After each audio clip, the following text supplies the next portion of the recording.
The moderator has to speak as little as possible. I want these guys to just have a conversation among themselves and spark off each other, so much so that I don't have to say a word. And I have to say that based on our pre-conference call and based on the conversation in the green room just now, I don't think that's going to be an issue. And the third thing is that the ideal panel, in my view, is as interactive as possible.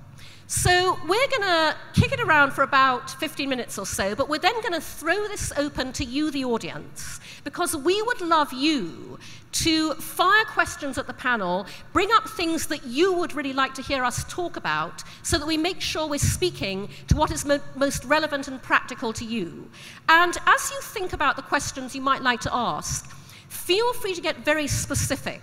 We would love this discussion to help each and every one of you that is wrestling with any of the issues that we talk about, whether in the same industry or in a broader context. And we'd love to help advise you on how you can actually take action. So, as I said, we have a fantastic panel. On my immediate right is Susan Credle, who is the Executive Creative Director of Leo Burnett.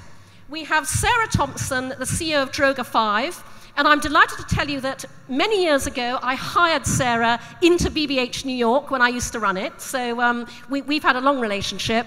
And Jackie Jantos, who has spent exactly 4 weeks as Global Creative Director of Spotify. So she's very new into her role. But before that, she spent 7 years at Coca-Cola, most recently as Global Creative Director there. I'm just going to set the stage for what we'd like to talk to you about today and what we'd like to hear from you about. Today, women are the majority of purchasers in every single product sector. We are the majority of influencers of purchase in every single product sector, including sectors that were previously thought to be male, like electronics or automotive. 90% of all electronics purchasing decisions here in the US are influenced by women. 60% of all car buying purchases here in the US are influenced by women. Today, women are the majority users of social media. We are the majority of gamers, if you factor in social gaming. We are the majority of people who express ourselves as digital personas online. And yet, the majority of people creating the advertising communications that targets us are men. Here in the US, 97% of all advertising agency creative directors are male. Only 3% are female. The majority of people deciding the gold standard of whether that advertising to women is creative and effective are men. As anyone who's ever played Hunt the Woman in an advertising awards jury photograph knows.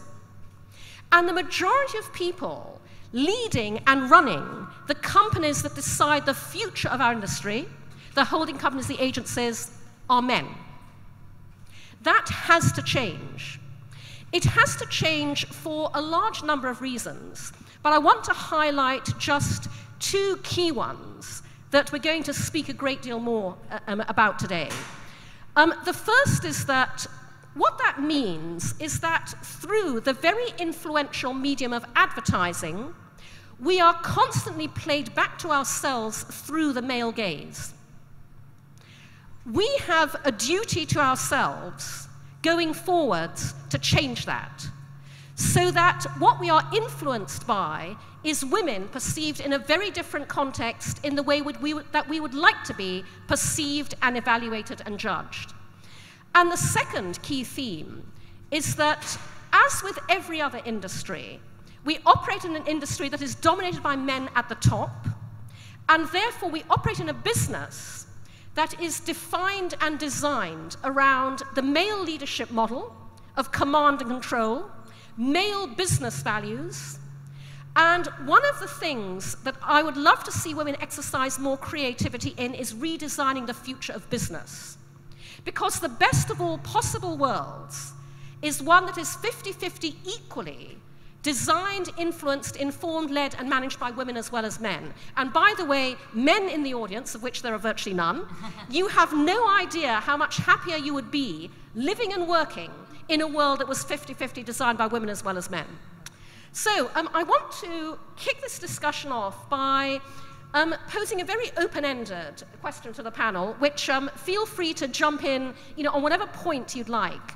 But I'd like to ask the panel, what do you think needs to change? What would you like to see change in the advertising industry and in creative industries generally that would facilitate the female approach to creativity and the female approach to doing business? Any one of you? I'll start, since Cindy was my boss for so long. I feel compelled.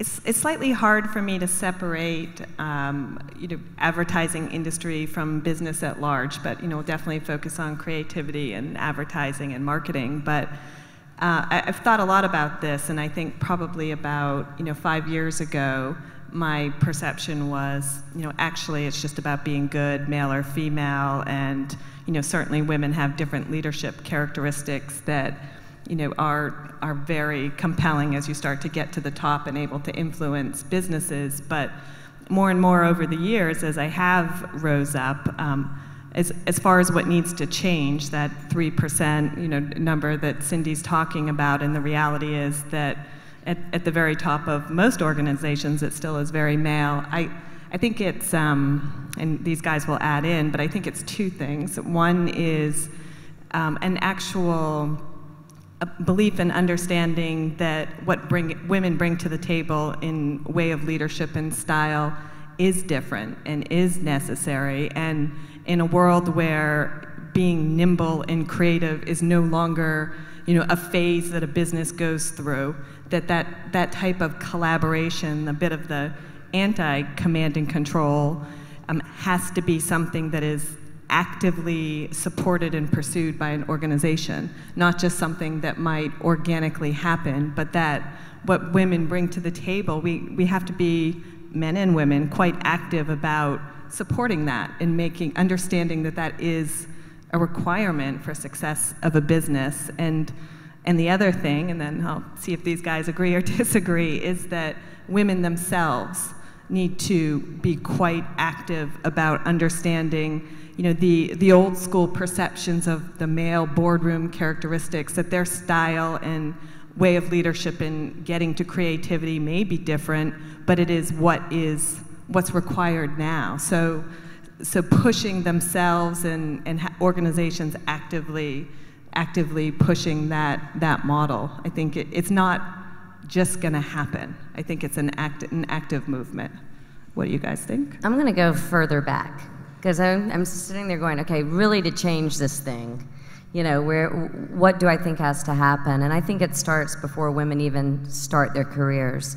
And especially if women are entering into a relationship, which a lot of us do, called marriage or a partner. I think women need to, at the beginning of this journey, kind of have a vision of what they want to do and go get it. And I will say, my father's a doctor. He's not in creative or business, so to speak, but he had to dedicate his life to the business of being a doctor. And he left at 6 in the morning, and we saw him at 7 at night. To lead any industry position requires a lot. And I think that if you don't ask, forget the company, if you don't ask the relationship you're in your personal life, whether that relationship is going to support you giving that much energy to the job or the career, I think it's going to be really hard to change it. But I think women have to start at the beginning and say, this should be a discussion of whose career are we going to support, whose career are we going to lean into. And if we don't start there, I think it's going to be really hard. I'm just going to add two things, and I'll give some personal examples. The first, I think, is the creative industry needs to be much better about not perpetuating, even going further back, sort of these ideals, these unrealistic ideals of women, who women are, how women look, what women do. Moving back from Atlanta after 6.5 years, I'd left New York to move down there for Coke. I can't believe how many 5-year-olds, 6-year-olds, 7-year-old girls I see roaming the streets in a wedge heel.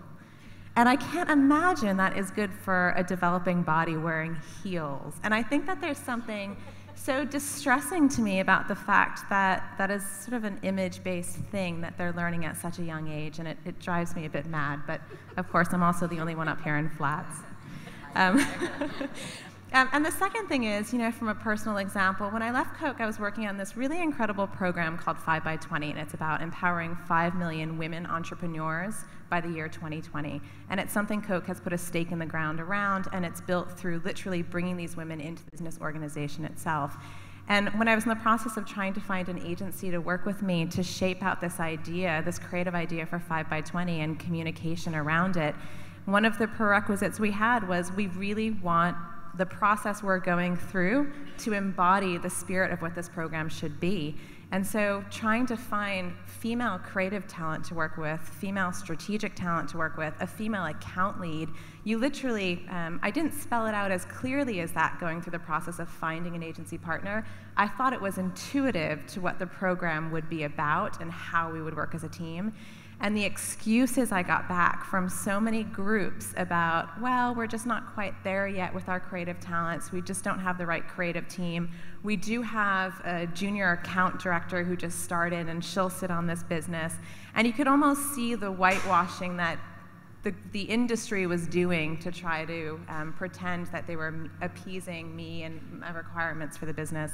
And I ultimately chose sort of a powerful female planner and an all-male team. And you know what? It showed in the work dramatically, and working through that with them was a really difficult thing to do. So diversity in the work and acknowledgement that the diversity in the staff doesn't exist, and literally, like, how do we change that? Because there's a lot of conversation about it needing to be changed. There's nothing tangible yet. Yeah. And I think, and I agree with both of those things. I think to Susan's first point, I do think that sometimes, having the conversation, men do that better. This is where I'm going, with your partner, whoever it may be. This is where I'm going. Are you on board for that? Where, using my own personal experience, I sort of said, this is what I'm doing, and let's see what happens. We're big advocates of seeing what happens and then being very flexible when we need to take a turn. And maybe not being as flexible is important to get to a place where, where Jackie doesn't have to seek out a really important initiative in an ad agency that has, the top female talent in the right places. I think that your point about having to search for that, my only thing is I just don't think that will happen. Like, we have to force that to happen. Well, I've said, and we were talking about this earlier this morning, that a lot of times we hear people say, where are the women in advertising? And I've been a big fan of saying, take the W off and say, here are the women in advertising. And I'm actually embarrassed that 5 years ago I knew so few of the women out there. And some of the problem is I see the men are just better, and they have been better for the last 20 years that I've been actively participating in this business, about getting their name out there on covers. And so when you go looking for women, they're there. They're just hidden. And I've met amazing women, especially in the last 4 years, where I've been able to do these kind of things, and blown away by the talent and the leadership, but we're not actively talking about them. And so I think it even feels less than there are. And so if you're talking about getting into these chief creative officer roles and moving that 3% number, we've got to start promoting that middle group of talented women and giving them the courage, inspiration, and motivation to stay with it. And to promote themselves. We're doing well, we're not letting you talk. So Cindy actually said to me at an event I was about 2 years ago, I was introducing her to some of the women at Droga 5, where I work, who are some of our most talented leaders within the organization, and they weren't necessarily people that the industry would have heard of. And her point was, don't have the women doing all the hard work and the men sort of being the faces of PR. And though I was slightly shamed to hear that, there's definitely some reality that women, myself included, I think two things. We aren't as comfortable with self-promotion until you get, and even self-promotion sounds more individual than it is, but we aren't as as comfortable putting ourselves out there and talking about what we're doing as leaders, as people in a creative business. And I think it's up to women and men to help women do that, because it is really, really important. I'm curious, because one of the things that I'm struggling with, and I don't know if you're feeling it, but there's an added, I think, pressure about putting yourself out there today that we've never had before, which is the anonymity of social bashing.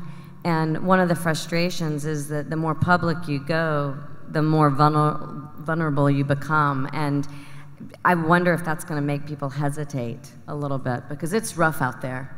Yeah. And then on top of that, going out there and talking about, being a female leader. I have lots of friends who are in their early 40s in pretty significant roles, have said, this is the first time I've talked about, what it means to be a woman leader, a woman in business, and do I say that it's different? Do I say that it's not? Do I make it feel like my organization isn't supporting me? There is a hesitancy from a mass perspective, I think, for women to do that. Yeah, and I think there's a really important conversation around how women sort of excel and do or do not take on traditionally masculine traits. I had almost 4 very close advisors help me as I was moving from Coke to Spotify, sort of analyzing everything that was happening. And the women were, as I am as a leader, very nurturing, thinking through all of the different things that needed to be considered. The men were, God bless them, they were literally so sort of like tactical and so transactional in how I needed to go forward in negotiating. One of them said, what is it you need? I will help you get it. I mean, they were literally so pointed. And I realized to myself their advice was brilliant and really helped me. And I realized my own leadership style doesn't take that on enough, particularly with the women who I'm helping or coaching or working with. It is far more emotional and sort of nuanced and nurturing, and really I'm probably not doing anything for them because of that. You know what, it's interesting, because I think what Cindy said early on is that where leadership will be great is at 50-50. I don't think this is about choosing one or the other. I think it's the blend. And where I think women should be confident, and it's something that I think we've all struggled with and we continue to struggle with, is it okay to do what naturally comes to us, which oftentimes is long-term thinking, really analyzing who's going to get what, nurturing. I think it's the mix. I'm thankful that I have a male counterpart at Leo Burnett. And it's hilarious because I had to learn that if I say we need to go there now, he's already gone through the wall before I've even figured out where we need to go through the wall. I love that. But then he also will come and talk to me and say, I know you're going to think about this a different way. And I think that's really what we should be talking about. It's not one way or the other. It's a blend. And quite frankly, this goes beyond men and women. It goes to economic levels, educational levels, race, religion, gender.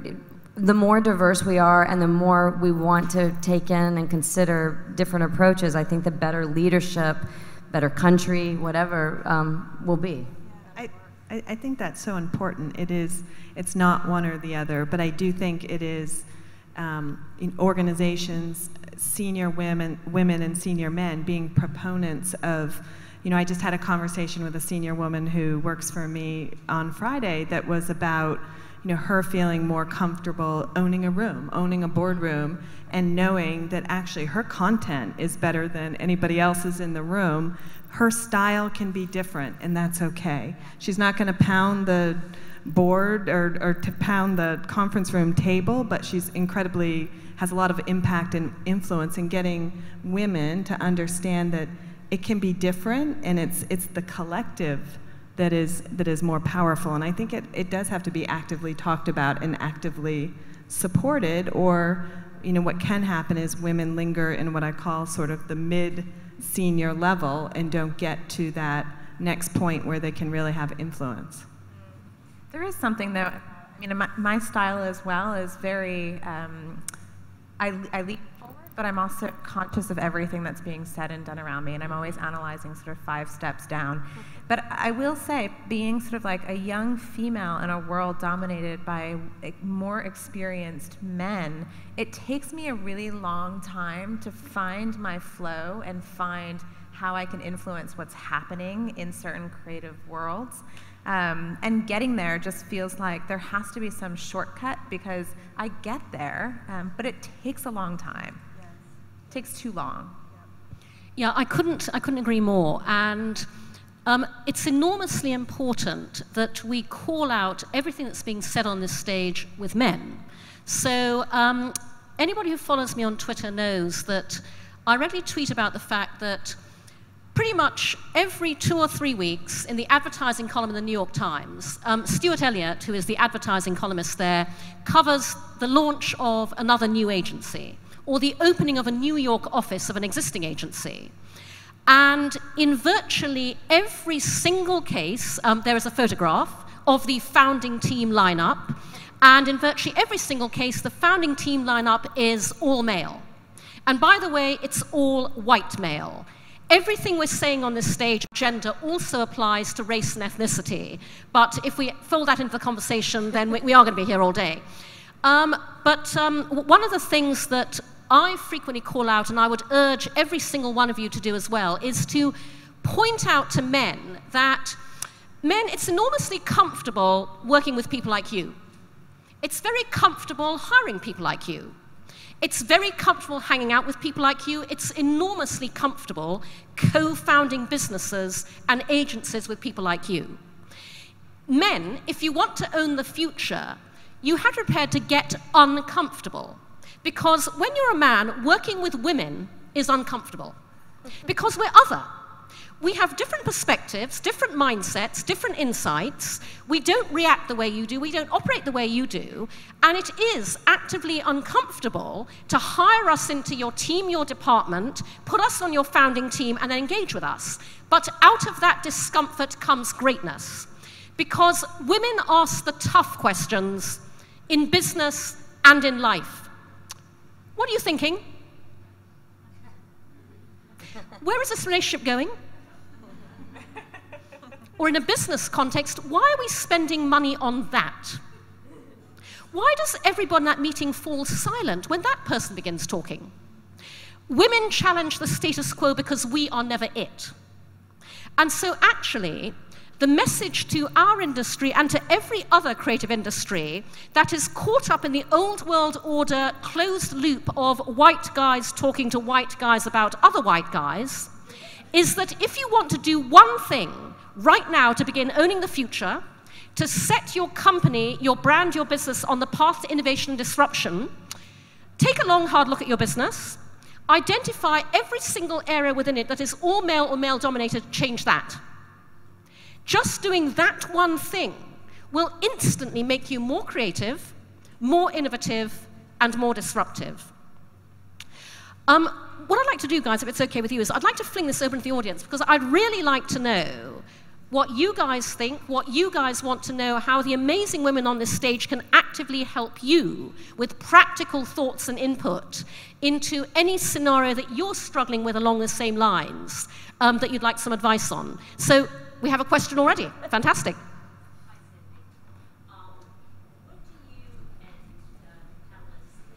Microphone. What do you folks think men want in order to be more inclusive? So the men that I know, you know, most of them, and I feel like from what you folks have said, some of the men you know, they want to be inclusive. They don't think to themselves, I want to exclude women. But of course, I agree with you, Cindy. It's easier for them to be with their like kind. But what do you think they want and they need to get that perspective to understand that they should be more inclusive? Guys. And I keep going back to action a little bit, because I think, and you know, I suppose it depends in the organization and the world you live in, but I think, you know, men see the benefit and they see the results when they have a more mixed management team that does have a different style and probably does have a different perspective and way of working than they do. I think men need to be told to a certain extent how they can help make that happen. So how they can identify, actually that person has C-suite skills, which are different than maybe what you observed 6 years ago. And this is how we're going to get, because it's also, I think, about, the whole lean in thing. I do think it is also about women believing in themselves and that they can do it. I think it's men need help and actively to be told, and women as well, this is how we bring these people up. These are the traits that we need, and this is how we can really be a proponent of this mixed leadership team. I'll tell an old story, so it might be outdated because I don't know what it's like out there as you're coming up anymore. But I worked at an agency that was known as the Boys Club of Madison Avenue for over 2 decades, and oftentimes people say, how in the world in the creative department did you, keep moving up? And I always just concentrated on the work, but it was interesting. My boss was getting sued for sexual harassment, and he had to meet with all of us to sort of say, are you okay, and are you going to sue me? And and I told him, I said, I actually am not. I don't have any interest in that. I said, but what I really, let me just tell you what makes me uncomfortable, which is I'll be coming down the hall and a bunch of you guys will be in the room laughing and telling jokes and stories, and I walk in and you all get quiet. And I know why you're getting quiet, because you're saying horrible, dirty things in there, and you're afraid I'm going to sue you if I come in and you say these, dirty jokes and bad language. And I said, that actually is what I hate, because you're excluding me from, especially in a creative environment.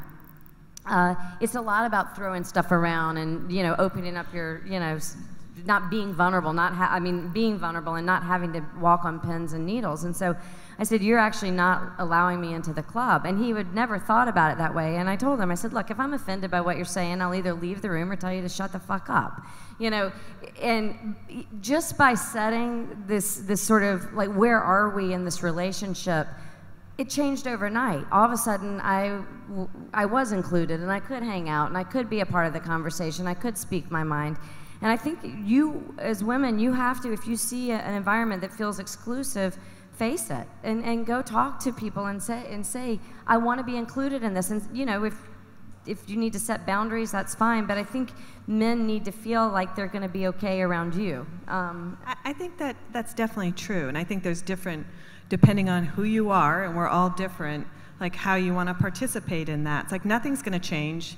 Do the thing that you want to do. We were just talking in the back there about, when you are in a senior role, of course, there's more responsibility to what you say, hence your boss who is getting sued. But you also, they can, for me, for example, like, yeah, go do what you want. Like, I'm actually really comfortable not participating sometimes, and I know they're not going to make a big business decision without me, and letting them know, like, that's totally cool too. I don't need to go wherever you want to go, when we're on a business trip or whatever it may be, depending on the situation, like, that's fine too. It can go both ways. You can be part of things, you cannot, but everyone can just be comfortable, I think.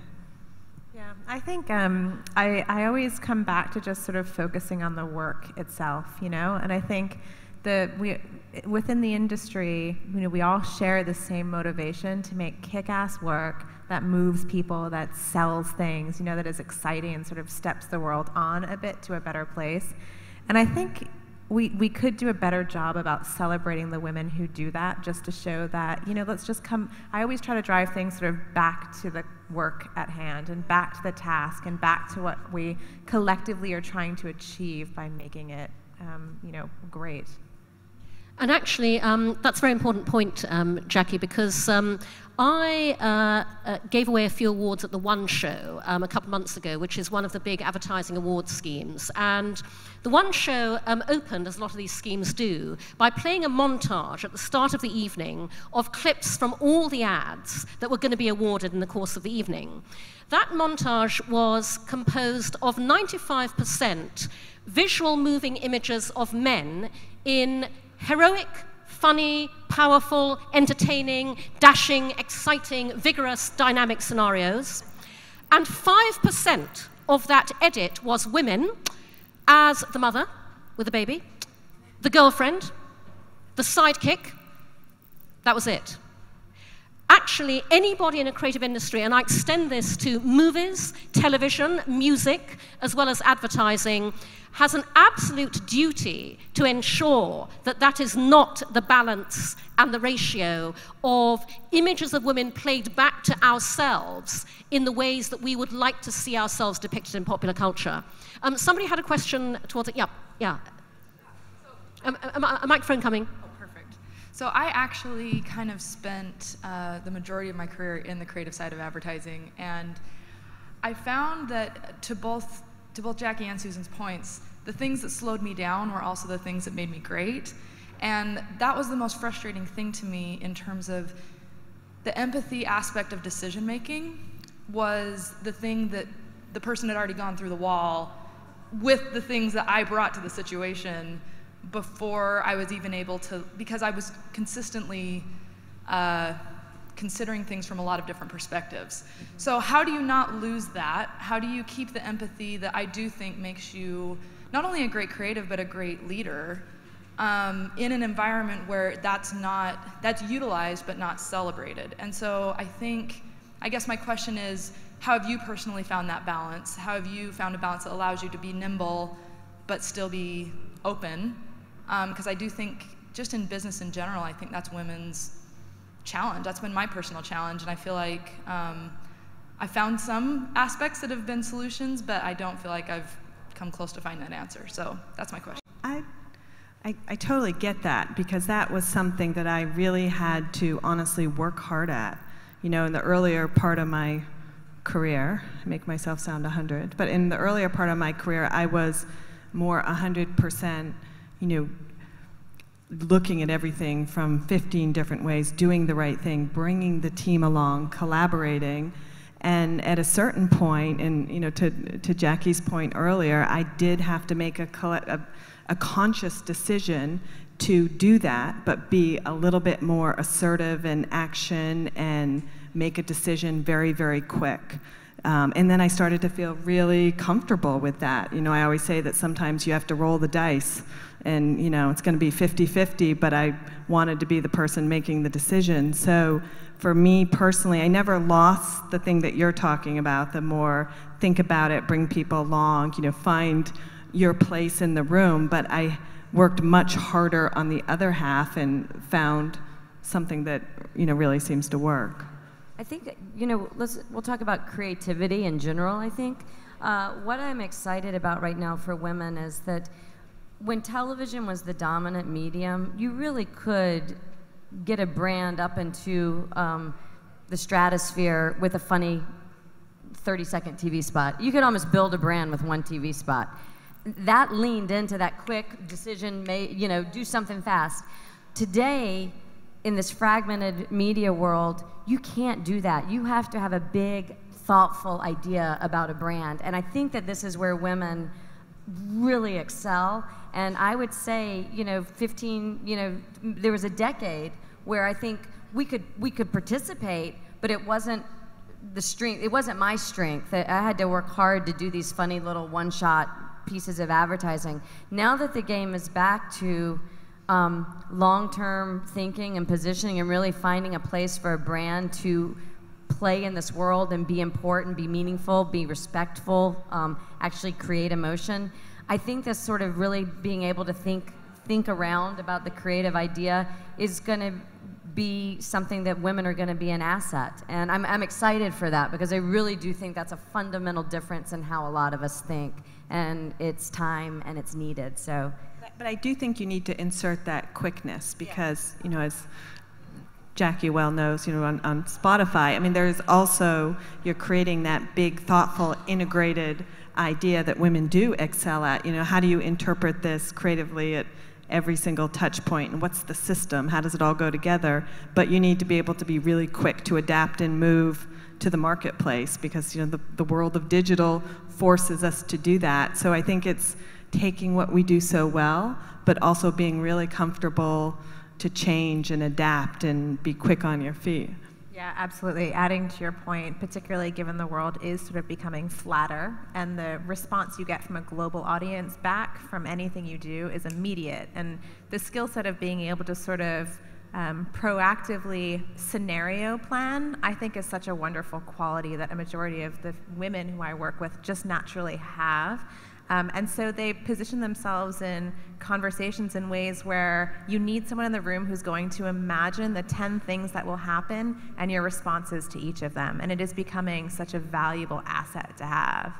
Another thing that I think is interesting about this creativity thing is, and I don't know if this is an individual characteristic or a female characteristic, but I have fear of failure is tremendous.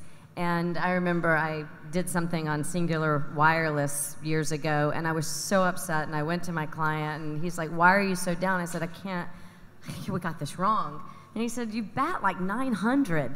He goes, "Are you kidding me?" I thought, I mean, I was like, you want to fire, you want to take the business somewhere else? Because we have just, and I didn't realize that actually that it is about batting averages, and that ability to take the risk and fail, and that's, I think, important, is why we don't maybe react as quickly. Failure is okay. This business, you can do a lot of fail and get to great, and one great thing obliterates all the failures. So I think we've got to be okay with that. Absolutely. Guys, unfortunately, we've been told to wrap up because we could just carry this conversation on for a very long time, as you see.